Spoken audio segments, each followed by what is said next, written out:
Okay, we are on Yud Tes Amud Aleph. A little bit of a confusing Gemara. 1983, I think. Right. A little bit of a confusing Gemara because we have different girsaos. So to sum it up in the following way. There's a machlokes in the Mishnah. We learn a machlokes in the Mishnah between the Rabbanon and Rabbi Yossi, Rabbi Yehuda. And the question is, what is this machlokes about? So the Gemara first suggests the machlokes is about cutting 2/3 within the tabas gedola and then 1/3 out of the tabas gedola. The Rabbi Yossi, Rabbi Yehuda says that's good because Rov was in the tabas gedola. The Rabbanan say that's not good because everything has to be within the tabas gedola. That's the way we understood it. We've explained it that way. So that's explanation number one. Explanation number two. Maybe that's not what the machlokes is about. Maybe the machlokes is about not 2/3 and 1/3, but rather 1/3 and 2/3. Okay? So explanation number one is the machlokes is about 1, 2, 3. Explanation number two, which we'll call 2a, if you will, is that the machlokes is about 1, 2, 3. Okay? In the machlokes of explanation number one, which is 1, 2, 3, it's a simple machlokes about Rov. That's how we understand it, a simple machlokes about Rov. But in the machlokes of 1, 2, 3, what are they disagreeing about? It's higrim shlish and then shnei shlish within the tabas gedola. What are they arguing about? It seems that they're arguing a little bit about this halachic death concept. That in the first example, Rabbi Yossi is saying you get rove within the siman. So the fact that you are doing hagrama for the last third doesn't matter because halachically it's dead at that point. Okay. And now, if it's a third out, then the moment of halachic death doesn't seem to be when you have a vadai rove inside. In fact, you don't have a rove, you have less than a rove of a correct cut within the simon. Who says that? Well, Remember, there are two opinions in the Mishnah. One is Rabbi Yossi, Rabbi Yehuda, who says it's good, and one is the Rabbanan that says it's not good. So let's look at our case, all right? 1/3, the first third, the second third, the third third, okay? Higrim shlish, and then shnei shlishim inside. What does Rabbi Yossi, Rabbi Yehuda say? It's good. Okay. Why is it good? Why is it good? Because they got rove on the first. No. You don't have rove on the first. No, I think The first third. I remember they were saying about even if there was a puncture, they would say it was fine. Well, hold on. Yeah, that's precisely the point. In other words, So that's- because that's really- why does Rabbi Yossi, Rabbi Yehuda say it's good? Rabbi Yossi, Rabbi Yehuda says it's good because at the moment that death occurred, where was the shchita? the knife would, at the 50% mark, the knife was still in the muck. At the 50% mark, when you hit that 51% mark, let's call it, the knife was in the proper place. And that's what we care about, says Rabbi Yossi, Rabbi Yehuda. How does Rabbi Yossi, Rabbi Yehuda know that? He knows that from the case of Chatzi Kana Pagum. I have a case where there's a laceration to the trachea. Right. The laceration of the trachea is 49%. I now take my knife and insert it into the laceration and cut just a little bit, 2%. I've now reached rove, the point at which the animal's life is ended. And since that was done with a proper maaseh shchita, the animal is considered acceptable. That's the opinion of Rabbi Yossi b'Rebbe Yehuda. What do the Chachamim say? That's the position of Rabbi. That's the position of Rabbi. Else about Rabbi Yossi. No, that's, in other words, that's the position, depending upon how we define the machlokes. The first way we defined the machlokes was the traditional way we've been approaching this all along. 1, 1, 1, a simple difference of opinion about rov. Okay? According to Rabbi Yossi, Rabbi Yehuda, rov is inside.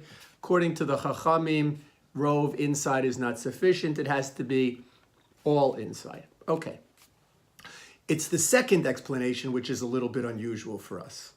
Because the second explanation of what the Mishnah is about says, Higrim Shlish, right? The first third of your cut is not in the Tabas Gedola. And then the second and third thirds of the cut are within the Tabas Gedola. Okay, so the Chachamim are of the same opinion. What do the Chachamim say? The Chachamim say it has to all be within the Tabas Gedola, and it's not all within the Tabas Gedola. According to Rabbi Yossi, Rabbi Yehuda, he says it's good. That's what he says in the Mishnah. It's good, right? So how can he say that that's good? He can only say that's good if he embraces the case of Chatzi Kana Pagum. And the case of Chatzi Kana Pagum tells us, hi Simon, the case of Chatzi Kana Pagum tells us that when you reach 51% at the time where we have this nafka chiyusa, in other words, the life of the animal halachically ends when you have cut 51% of this kana. So at that moment, somebody looking at your shchita would say, hey, it's a good shchita. Why? It's a good shchita because the knife is in the correct spot. At 51%, the knife is in the correct spot. From 0 to 33%, the knife was not in the correct spot.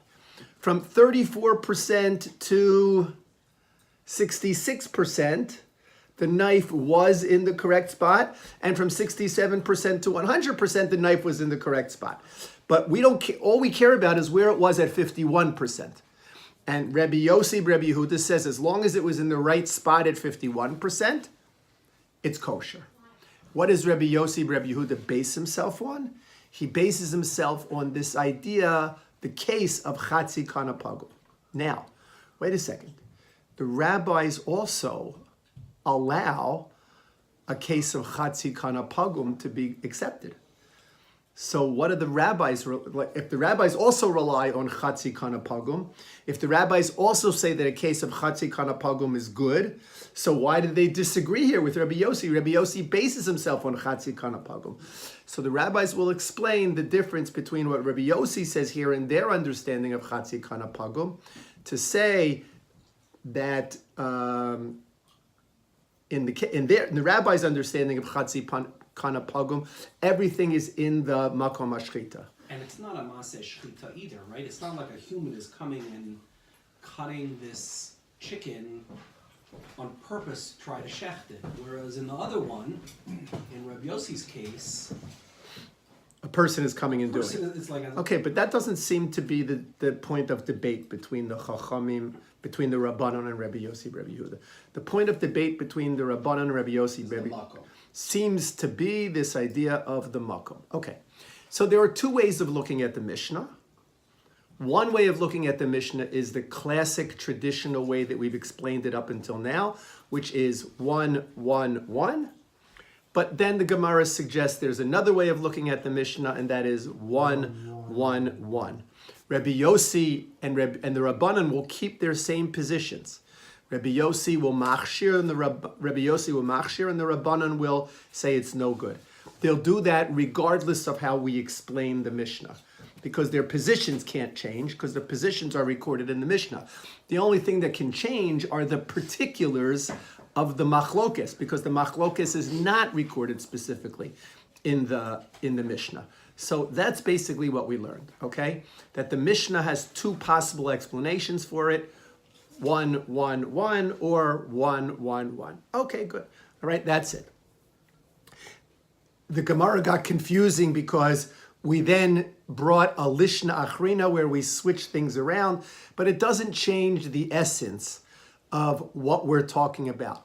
What we're talking about in all of these cases is either according to explanation number 1 or according to explanation number 2. Good. The Gemara asks the question though about Rove. What question did the Gemara ask about Rove? The Gemara said, well, maybe, in other words, why isn't Rove an issue for the rabbis? Meaning, the rabbis subscribe to the position of Rove, right?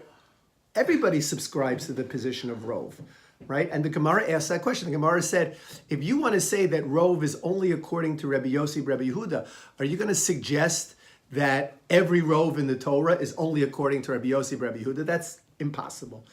Obviously, the Rabbanan also embraced the case of Rove. But why here do the Rabbanan not embrace the case of Rove? So we ended last week's shir by suggesting that the idea of Rove by the Rabbanan and the idea of Rove by Rabbi Yossi, Rabbi Yehuda are really two different conceptions of Rove. Two different ways of looking at Rove, okay? And perhaps we can understand this in light of the following. We will come later on in the Gemara to something that we call chalada b'miut basra. What's chalada b'miut basra mean? What's chalada? Burrowing. Right? Burrowing in the last part of the cut. Or shihia, pausing b'miut basra in the last part of the cut. In other words, let's say that I cut the neck of the animal, I cut rove of the kaneh, and then I paused. And then I finished. But how are we going to determine that you cut row before? we Don't examine- ask practical questions. Remember, we're supposed to be stupid. Right? Okay. No, it's not a question. Fair enough. I hear No, what you're saying. fakir, I know. John. It's not a question No, I that hear you're what you're supposed to be stupid, Yeah, right? The question. No, it's a Well, question I of. mean, that's not It, possible. it's a question of we need to elucidate the principles that are here, precisely how we go about constructing such a case. All right, that's a maybe there's a way of looking at the cut and seeing where there was a shehiyah. I'm not aware of it, but maybe there's a way of examining the cut afterwards and looking to see where there was a shehiyah. It's possible, Change angles. right? It's possible. No, All right. That part of it. or the time of cutting was a lot longer back then than what we're used to. Right, we No, do I'm discuss that. saying, how would you We've know the discussed that. difference? The They truth were is using that stones. the difference between shehiyahs back then. The rabbi Loki always used to say that because they said the time for an animal was to take it down, and they came to like a split second, but that. The explanation was never great. No, but- You know? but the Like, question- to bring an animal down, there's no way it's a split second. No, but the There's no question way that you're asking is how do we know that it was that you went through rove before you did a Right. shehiyah? especially if you continue in the So same let's spot. assume, we have to assume that there's a way to know that. What we're really concerned about is the principle behind it. But we have to assume that there's a way to know that. I don't know what that way is. Maybe that way is when you examine the animal and look at the cut, you'll see that there's a certain, at the point where the shehiyah was, maybe there's some kind of indication on the edges of the kaneh, something like that. But the point is the structure, right? No. The structure that we're looking at. Unless your pause is like an hour, so the actual color of the corner would No, be different alright. because that's about it. All right. All right. It doesn't look something. If it did, it would have been straight. Okay. So we have the following, all right? The machlokas that will come upon later is what happens in that case. In other words, rove of the cut was perfect. Then in the very last piece, there was a shehiyah. Do we say the animal is good or not good? What we say or what they say. Well, what are the possible opinions, Well, John? if Rove was done, we would say it's halachically Yeah. shechted. Okay. That would be Once the, you do Rove, Let's then the animal's so dead. let's the end of the look conversation. let's look at our opinions between Rabbi Yossi and the Rabbanan. Could you the Rabbanim would say no, right? The Rabbanim, why? well, before they were saying it has to be 100% in the makom, and then now I would think they would say it has to be 100% with the Okay, shehiyah, because so they're no it- longer accepting. Rove. Okay, so if we say that the Rabbanan are not accepting Rove, Right. then it's easy. In other words, since there was a Shehiyah before the cut was finished, it's not a good Maaseh Shchita. Rabbi Yossi Rabbi Yehuda would say what? Rabbi Yossi Rabbi Yehuda would say, listen, Rove was fine. Once you hit Rove, the animal's dead, finished with. So perhaps, Could it be an opinion of what other people may think? meaning, That someone watching sees a pause and doesn't, and then there would be a lot of times when we were learning about shchita, it wasn't that it wasn't permissible by the rules of shchita in a sense, but because other people might look upon it as a not. Like, the animal's dead, but we don't eat it while it's still moving, right? Because people would look at us as improper, even though technically speaking, the animal's dead and we can't eat it. So I don't know if maybe that's the opinion, that if there's a... so it doesn't seem, it seems that they're arguing about a conceptual idea. They're not arguing about Maris Ayin here. They're actually arguing about a conceptual idea. And that's what I want to try to formulate here, is what is this conception of Rove? So when we say that Rove of a siman needs to be shechted, what does that mean? So there are two ways of looking at it. One way of looking at it is to say that all we require is Rove of the siman to be shechted. That's all we require. Another way of looking at it is, no, we require the whole siman to be shechted, but once you reach Rove, it's as if, remember those words, it's as if the entire siman was shechted. What would be the practical difference between those two? Well, let's look at our case. Let's say that I subscribe to the principle that all I'm required to do is shecht Rove. So now, I shechted Rove, and then I did a shehiyah. And then I finished the shchita. According to the opinion that says all I have to do is Rove, I'm fine. Because my Rove was perfectly fine. However, according to the opinion that Rove means I have to do the whole siman, but if I do Rove, it's as if I've done the whole siman. That's only good if I stop after I've done Rove. And don't Stop continue. it. And don't Pull it and, out. and Pull it out don't and pull and, it out. and Don't don't cut continue. anymore. Right. And don't cut anymore. Right? So in other words, if I cut through Rove and then I pull my knife out, And then you find, you don't even know you did Rove, and then you check and you did Rove, and and now it's a kosher. so what do we say? So we would say everybody would agree that would be a kosher shchita. Why?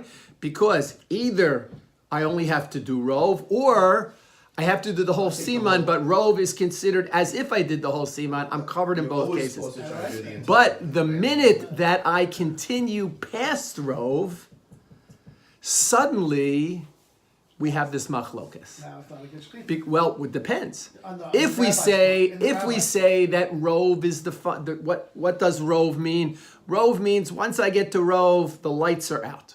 Once I get to Rove, it's done. The animal's halachically dead. That's all I have to do is Rove, right? And anything that I do after Rove is like cutting the animal's toe. In other words, it's irrelevant, right? It's just like cutting into a piece of flesh. In other words, the animal is halachically dead. The animal is geshechted, finished. Okay? Once I get to Rove, it's done. That's all that's required of me. Continuing the rest of the cut is no different than cutting the animal in its leg. Okay? On the other hand, if we say that Rove works because it is as if I have shechted through the entire siman, so now if I mess up the part after Rove, what happens? Rove can no longer function as if I have shechted the whole You siman. messed up the shechit. Because I've done something to show that that's not true. Right. So perhaps we can say the position of the rabbis is that rove functions as if. In other words, as if I had shechted the whole siman. And as long as I don't do anything to contradict that as if, I'm cool. On Rabbi Yossi, Rabbi Yehuda says no. Rabbi Yossi, Rabbi Yehuda says rove functions as all I have to do is rove. Anything that happens after rove is like cutting the leg of the animal. So two potentially different concepts of how rove works. Okay. We're going to pick up and we're going to continue at the bottom. It's really not too, they're both the same, really. Everyone's saying row is acceptable. Well, no. It's Well, a that's true. it's a No. technical You're right. You're right. They're both subscribing to the principle that rove is acceptable. However, they differ in what that means that rove is acceptable. What does it mean that rove is acceptable? According to Rabbi Yossi, rove is acceptable, period. No matter Accord- what you do. According beyond that. according to the Rabbanan, rove is acceptable as long as you don't mess it up afterwards. Okay. All right. So yeah, Can we Simon. do Shulchan Aruch and Rama on this? Can we Yeah, next week? yeah. Why? Because I'm thinking over here, this might be like a. There actually is a big machlokes about this. Tosfos Rambam, a big machlokes about this. Was it I don't know that I it has remember practical 2 ramifications. years ago, we were shafting behemoths, not chickens. And it was my first time. I was doing a sheep. I got, I don't know if I got the majority or if I didn't get. Rabbi Elkin and Rabbi Lucky was also there. Rabbi Elkin said, go, continue. I didn't know what he was saying. I didn't do it, but You stopped right there. I stopped. What'd you do with the knife? No, I stopped. But he said if you would have continued, even though it was a pause, and like, according to us, it would have been Shia. According to him, according to the To the Shulchan Aruch, to the Mechaber, to what the Yeah. Sfardim follow? Sfardim, it would have been fine.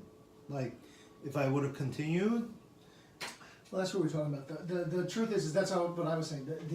There's a big machloket of what Shahir really is. And it extends, I think, almost to, I think we learned a minute or something. Like I think minutes. it's Shalom Alechem Rebbe, something like that. No. That's what we've kind of come up with. But if there's a machloket that sometimes it can go as long as a minute, because how long does it take to subdue a cow? That could take a minute or 2 minutes. So if that's a minute or 2 minutes, then Shahir back then was a minute or 2 minutes. But we don't ascribe by that. It's interesting, Simon. We'll look at it. I'll It's try to remember to do it interesting for to know. next week. But let's because that might be the case. But let's look at the bottom of the page. We're going to be in 19A3, and we're now going to talk about yet a. You know what? Let's go to 19A4, and we're now going to get a new case. Right? What is this new case? So 19A4. 1, 2, 3, 4, 5 lines up from the bottom. Okay, shachat shlish, vihigrim shlish, vishachat shlish. All right, what's the case? 1/3 in, 1/3 out, 1/3 back in. You know what? I want to maybe start up a little bit higher than that. Okay, let's go. 1, 2, 3, 4, 5, 6, 7. 7 lines up. 7 lines up. We're still on A3, I'm sorry. 7 lines up, we're still on A3 at the beginning of the line. Higrim shlish, v'shachat shlish, v'higrim shlish. What's this case?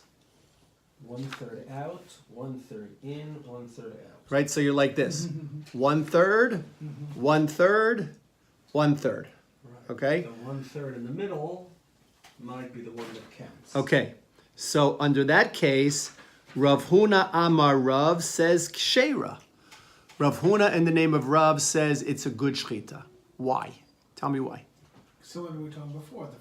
The first third was like the damage. You finished it with the second third, and then the last third they don't No. care. What's be even more precise? I mean, maybe no, I'm not sure, but be even more precise. Because at the point of rove, At the point he of- was, That's what I he meant, was yes. Right, at the point Rove. of rove, which is also known as nafka chiyusa, at the point of nafka chiyusa, at the point when the life of the animal goes out, right, at that Nothing point, else matters. which is rove, where was the knife?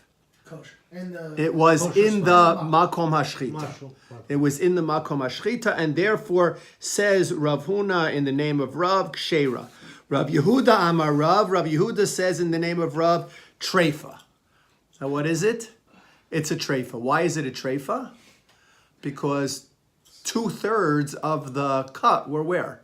Out. The rove of the cut was outside of the makom shchita. So it's definitely a treifa. So it's interesting that he uses the word treifa here. What word would you have expected him to use? Nevela. You would have expected the Gemara to use the word nevela, right? The Gemara instead uses the word treifa.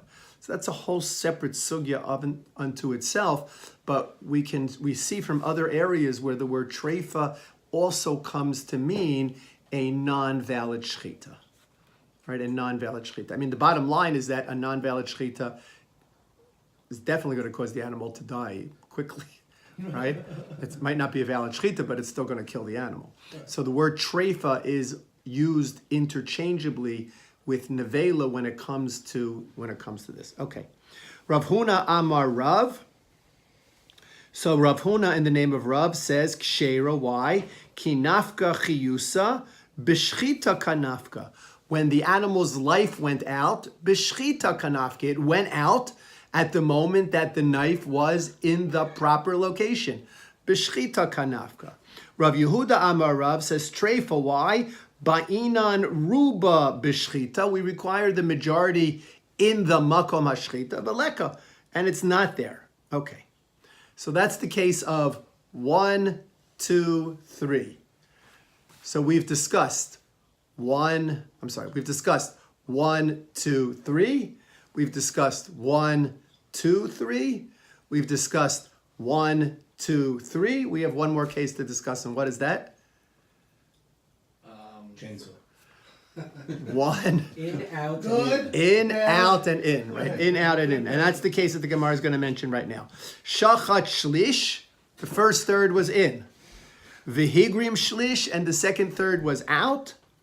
V'shachat shlish, and the third third was in. What's the halacha? Rav Yehuda Amar Rav. Rav Yehuda says in the name of Rav Kshera. Why was it Kshera? Because he did more than 50% in the makom shchita. Right, because more than 50% was in the makom shchita. Remember, Rav Yehuda in the name of Rav before pasuled, right? Pasuled it. Why? It's good. Right? Because it was only 1/3. Correct. Right, but here But he now he's he fine. kashers it because 2/3. right. So asu shailuhu l'Rav Huna. So they came and asked Rav Huna of this case, and Amar luhu treifa. What did he say? What did Rav Huna say? No good. No good. So who are the characters here that we're talking about? Rav Huna and Rav Yehuda. Rav Yehuda. Rav Huna and Rav Yehuda. It seems almost that whatever Rav Huna says, whatever Rav Yehuda says, Rav Huna says the opposite, right? Think of the two cases. They gave they disagreed in the cases, right? In the first case, what happened? In the first case, where we have Higrim Shlish, V'shachat Shlish, V'higrim Shlish, Rav Huna says Kshera, and Rav Yehuda says Treifa. In the next case, Rav Huna says, Rav Yehuda says Kshera, and now when it comes to Rav Huna, what does he say? Treifa. So Shama Rav Yehuda heard what Rav Huna said, and Ikpid, he got ticked off. Right? Why did he get ticked off? You know, ikpid comes from being makpid about something. Makpid means you're particular about it. He was particular. He was unhappy because it seems, he said, Amar, he said, tarifna umachshir, umachsharna tarif. If I say it's treif, you say it's kosher. If I say it's kosher, you say it's treif. In other words, he's saying, right? Rav Yehuda is saying about Rav Huna. He's picking on me. Yeah, what do you do? You're just like whatever I say, you say the opposite of. Right, even though we have a rationale as to why that is, right? The Gemara is bringing the fact that Rav Yehuda is in effect saying to Rav Huna, you're just like anti-me. That no matter what I say, you're going to say the opposite. So Amar Rav Huna says, you know what? Shapir kam mikpad. You know, maybe he's got a point, right? Maybe I'm just being an anti. Rav Yehuda. Maybe I'm thinking in the back of my head, whatever Rav Yehuda says, I'm going to say the opposite. Maybe I'm just being, there are people like that, right? There are people like that, right? That whatever I say, you're going to say the opposite. Whatever you say, I'm going to say the opposite. Okay, so maybe, so Shapir kam mikpad, so chada ihu, so he was thinking about changing one of his opinions. In other words, He But felt bad now. if he changes felt any one bad. opinion, it would affect all. oh, so that's what. So Shamia le mine durav va'ana lo shamina li. Right. So what is he saying here? So Rav Huna said Amar Rav Huna says Shapir kam mikpid. And right Shapir kam mikpid. In other words, maybe perhaps he is right, right? Maybe perhaps he is right. So, ihu shami le mine, right? What is the Gemara saying here? He heard about it from him. We're on 19a4. What does it mean he heard about it from him? That Rav Yehuda heard that Rav Huna was thinking of changing. And what did he do? And he said, no, don't do that, right? Why not? Why shouldn't you do that? Because if you do that, you're going to have to change everything. Yeah. In other words, if He can't retract. if you're basing yourself on the principle of rove, so you have to be consistent, If there's right? a definition of rove. Right, and that's what he's saying But to if me. he changes his opinion, he has to change his opinion of what role is. Of what role. Correct. In other words, basically, Then they gotta start all over. right? Despite the fact that he seems to be just an anti-guy, right? Ultimately, Rav Yehuda acknowledges that he's doing this based on his principle of rove, and if he changes one thing, it's going to impact on everything. Everything else has to change as well. Va'od ha'ikaruba b'shchita, right? The bottom line, why do you allow it? You allow it because there is rove in the makom hashchita. This was his position. There was rove in the makom hashchita. Correct. That's correct. Right? I like So, this. so Amar, Because right? if he So, gives up, there's no more argument, and that's what fun is that? Well, no. They can do for the rest of the day. in other words, basically what it is that Rav Huna is trying to figure out how he could say like Rav Yehuda. So what is Rav Huna thinking that can make him say like Rav Yehuda? In other words, what is this second case? Right? What is the second case? I'm sorry, go back to, what is the first case? What's the first case? First case is out, in, out. First case is out, in, And then out. All right, who says what? Yehuda says, Rabbi Yehuda says, In out, which is the first case that we mentioned, right? The first new case that we mentioned tonight. Rav Huna says it's straight, and Right, Rav Huna says it's kosher. Oh, so it's, yeah. Right, Rav Huna says it's kosher, He and says because it's rove, regardless. right, Rav Huna says it's kosher. No, Rav Huna says it's kosher. Why? Because the 50, at the moment of Nafka Chiyuta, the 50.1%. That's because of rove. It's Of his inside. opinion of what rove is. No, it's not his opinion of what rove is. It's what's driving it is where the knife is at the moment that rove is hit, because rove marks the death of the animal. So Right. we want to know where the knife is at that moment. It doesn't matter. Okay. any other time. So Rav Huna says kshera, And Rav Yehuda comes along and says treifa. Why does Rav Yehuda say treifa? Because the majority of the cut was not in the proper place, right? So Rav Huna says kshera, Rav Yehuda says treifa. In the next case, they're switched around. In the case that we're doing right now, which is in, out, in, right? A first third is in, the second third is out, the third third is in. What does Rav Yehuda say? Rav Yehuda says kshera, right? In this case, Rav Yehuda, in the case of, I think I just got lost on who says what now. okay, so maybe let's just I got okay, lost. so Yeah, let's back up. We have two cases in front of us, okay? We have the case of out, in, out, and we have the case of in, out, in. Okay? First case, out, in, out. Second case, in, out, in. In the first case, what's the first case, everybody? What's the first case? Out. Out, in, In, out. out. In the case of out, in, out. What does Rav Huna say? Kashera. Rav Huna says kshera. Why? Because at the nafka chiyusa the knife is in. What does Rabbi Yehuda say? Treifa. Rabbi Yehuda says treifa. Why? Because it's not rove in the simon. Because it was out, in, out. Rove was outside of the makom Better way hashchita. of saying it. Okay, rove was outside of the makom hashchita. That's the case of out, in, out. The second case of in, out, in, out, in, along comes Rav Yehuda. And what does Rav Yehuda say? Rav Yehuda says it's good. Okay. Why is it good? Rough. Because rove was in the makom hashchita. Because more than 50% of the cut was in the makom. More than rove was in. was in the makom. Okay, Rav Yehuda, when he hears this case, says, no good.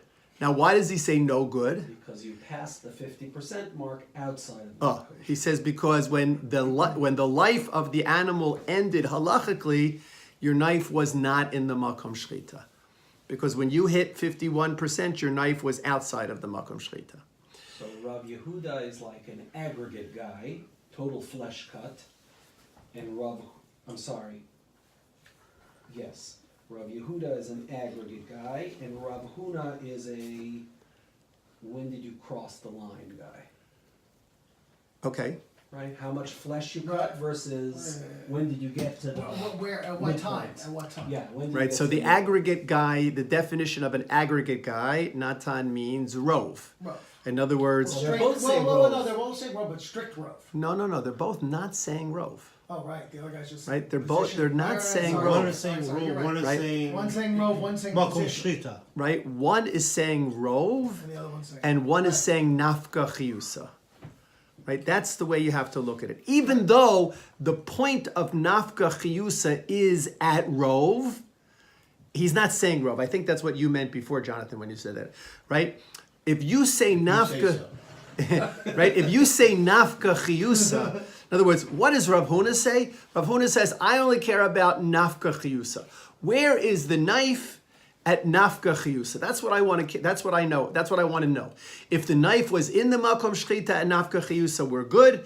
If the knife was not in the makom shchita at nafka chiyusa, it's not good. I don't care about anything else. I just want to know where the knife was. And you're saying that's not a principle of rove. That's not a principle of rove. 'Cause They both have I principles would of think rove. he's still saying that's rove.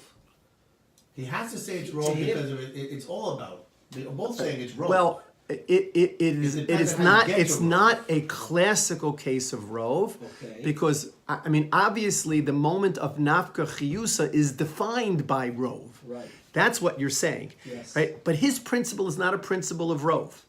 Right? His principle is not a principle of rove because if it was a principle of rove, and that's what he reconsiders. Right? If it was a principle of rove, so then if it would be in, out, in, why would he say no good if he held by rove? Okay. Right? So according to Rav Huna, just tell me where the knife is at the moment of nafka chiyusa. If the knife is in the right place at the moment of nafka chiyusa, then it's good. If the knife is not in the right place at the moment of nafka chiyusa, it's no good. That's Rav Huna. What does Rav Yehuda say? Rav Yehuda says, just tell me where rove of the cut is. If rove of the cut is in the makom shchita, then it's good. If rove of the cut is not in the makom shchita, then it's not good. Okay? That's simple. But it turns out that they're always taking the opposite position. They're always taking the opposite position. So the Gemara says that Rav Yehuda gets a little bit upset. And he says, what, I say white, he says black? Like, that's just the way of it.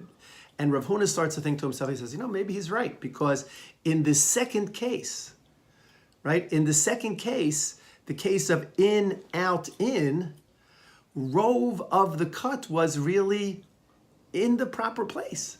So maybe I shouldn't be focusing on where the knife is at nafka chiyusa. Maybe I should be focusing on where rove of the cut was. That's what he thinks to himself. The last lines on this page, Amar le Rav Chisda. So Rav Chisda says, Lo tahader b'cha. Wait, don't change things now. Right? Rav Chisda says, don't go back on your position. Why? Next page. De'im kain yutes amud beis. De'im kain mifsadata la likimisa. Because what's going to happen if that's the case? You'll lose both cases. You're gonna, right, if you change your svara and you say, you know what, I'm going to agree With the second with case, Rav Yehuda in the second case because rove of the cut is in the right place. and you can't say the same So thing. what am I saying about my first case now? Right, my first case where rove of the cut is not in the right place, how can I machshir it? So if I'm going to change in the second one, that's going to impact on what my position is in the first one. Dim kain mifsadata la lekamaisa. Okay. And both of these guys claim, is it that both of these guys claim this in the name of Rabbah, or that Rabbah is, Where do you see or Rav? Rav, excuse me, that both of these guys are claiming this in the name of Rav, or both of these positions are being relayed by Rav? I don't understand your question. Rav Yehuda Look at the, is expressing Rav's opinion. when he says, in the first example, it's It's Rav Huna Amar Rav. Amar Rav. Right? And then Rav Yehuda Amar Rav. Right. So So this is Oh, Rav they're both- Huna. wait, This is they're Rav. both talking for Rav. That's what I'm the saying. question. That's That I think what is I'm that what you're asking? Are Yeah, they yeah, both yeah. trying to- Are they both trying to interpret? That's what Or I'm that asking. maybe What both, Rob's maybe, saying. but maybe Maybe both they don't opinions know. are correct somehow. No, In other words, maybe both come into play somehow. That gets even worse. Don't make trouble. No, I'm just wondering if somehow, because if they're both saying Rav I mean, said it seems like then they are. either Rav has it's- their it preferred seems- way over or- Rav's No. It seems like they are arguing about what motivated Rav. Uh-huh. In other words, they are arguing about what Rav's position was. Was Rav focusing on nafka chiyusa, or was Rav focusing on rove? According to Rav Huna, Rav was focusing on nafka chiyusa. According to Rav Yehuda, Rav was focusing on rove. All right? Because presumably that could have implications elsewhere where Rav's opinion is. Correct. Okay. Uh-huh. All right. So we see what the Gemara. So the Gemara has now dealt with the two cases with our Mishnah, and there are four. If we're dividing the cuts up into thirds, there are four possibilities. Right. We've attributed two of those possibilities to the Mishnah. Now we have possibility number 3 and possibility number 4 attributed to this dispute between Rav Huna and Rav Yehuda as to Rav's position. Okay? But we've covered all of the possibilities now. We've covered all of the possibilities. Except the correct. No, Well, the- everybody agrees that if you did all of it in the Makom Shchita, Right? you're okay. Everybody agrees to that. And If you everybody agrees that if you did it all outside of the Makom Shchita, you're not okay. And right, and everybody agrees, and while we're talking about it, everybody agrees that if you do rove in the makom shchita and then stop, you're fine. Everybody agrees to that. What they don't agree about is if you continue. where the Right. that's correct. Where That that's where begins the problem. that's where so there are certain areas where everybody agrees, depending upon how we explain the Mishnah, depending upon, there's a machlokas about what they're arguing about in the Mishnah. There's a machlokas about what the machlokas is about. So depending upon we explain that, we're going to come to different conclusions. And then we have these last two cases. Okay, good. So now let's continue on. 19b1, the Gemara is going to continue on. And the Gemara is going to say, Hassam, right? This is a continuation of discouraging Rav Huna from changing his mind. Because they say, Hassam, over there, right, in the first case, my taima ka michsharta, what's the reason that you permitted it? What was the first case? The first case was out, in, out.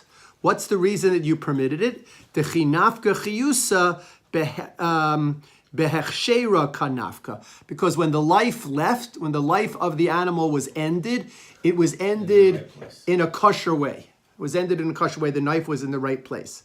Hachanami. Here too, in the second case, kinafka chiyusa, where is the knife in this case? Remember, the second case is in, out, in. So where is the knife in this second case of kinafka chiyusa? Behagrama kanafka. When the knife, right, when the life left, the knife was in a position of hagrama. So you can't change between these. In other words, you have to stick to your position, which is nafka chiyusa. Don't change that, because if you change it in one, you're now making inconsistent arguments in the two. Okay. The Gemara continues, and the Gemara says, Ikla Rav Nachman l'Sura. So Rav Nachman goes to Surah, Ba'u Minei, and they ask Rav Nachman the following question. Shachat shlish, v'higrim shlish, v'shachat shlish, mahu. Right? If you do in, out, in, what's the halacha? You can only imagine, right? Rav Nachman is probably saying, I know I was in Shir Monday night when they did that, and I still don't understand it, right? But they ask Rav Nachman, they say to Rav Nachman, what's the case in this? Obviously, these kinds of things happened. Shachat shlish, v'higrim shlish, v'shachat shlish. Mahu, what's the halacha? Amar lehu, he said to them, Lav hainu de Rebbe Elazar bar Minyumi. Isn't this the case that Rabbi Elazar bar Minyumi described? The Amar Rabbi Elazar bar Minyumi, Shchita ha'asuya b'masrek ksheira. What did Rabbi Elazar bar Minyumi talk about? A shchita that was done b'masrek. What's a masrek? A comb. A comb. What does it mean, a shchita that was done with a comb? Well, he's not saying it was done with a comb. No, correct. He was saying the knife. It's The like knife. a puncture, no? No, Serrated knife, but you can't do shkita with a serrated knife. it's like the knife is, when you talk about a comb, in other words, there's knife, then there's not knife, and then there's knife. Right? There's knife, not knife, and knife. Now, you might say to yourself, wait a second. If I have knife, not knife, and then knife again, what's going to be the problem? So automatically a shia. Well, it's not necessarily a shehiyah, because I'm still doing a masa shchita. Right? It's You're not. not cutting Ikur. a portion of It's not. Ikur. Right? I would say ikur. Right? Ikur would be a problem, because as soon as that second part of the knife hits, it's going to puncture. Right? For sure. So that second part of the knife would have to be sort of like sloped down, so that it wouldn't be a problem of. I guess the knife would have to look like this. It would have to start out like this, go like this, space, and then go like that. That's how I'm envisioning the knife. To Because that's not against the rules of the shkita. to avoid problems of nikur. I don't know. I thought of it as differently. Like if this was your knife, and you cut around, and then you touch with your blade. So you cut over here, and then your blade, there's no pause, but it touches down over here from, it's not, because you never stopped, if it's all in the makom shchita, in this example, in my example, in my head, you never stop, you're all in the makom shchita, you never stop, but your blade is not continuing the cut over here, it's where Your blade is separate from the skin. Then that's your shear. blade is, but it's not, because your blade stops touching here But it's still touching at on the the other moment part. that it touches over here. So you don't So have there's a never pause. there's never a moment where your blade is not cutting. Correct, but you have, because the thing is round, right? So Okay, let's look at Rashi for a second. Okay, let's look at Rashi. that's why I always thought that Masrek example and Rashi- In Simcha Chadasha, they had like We this- did discuss to, this. remember, you have to Yeah, add that's up all the numbers, It how was many like cuts there were. a jagged You had to knife. add Well, up that's all- what Rashi says, right? Lav hainu de Rebbe Elazar, Right. the shchita That's so zo, ridiculous. yesh, You the shchita zo, yesh lo shinayim kim masrek. We really didn't That this talk too much. shchita has teeth, right? Like a comb. Okay, we'll stop here and we'll come back to the masrek in Mirz Hashem I have next to tell week. you, I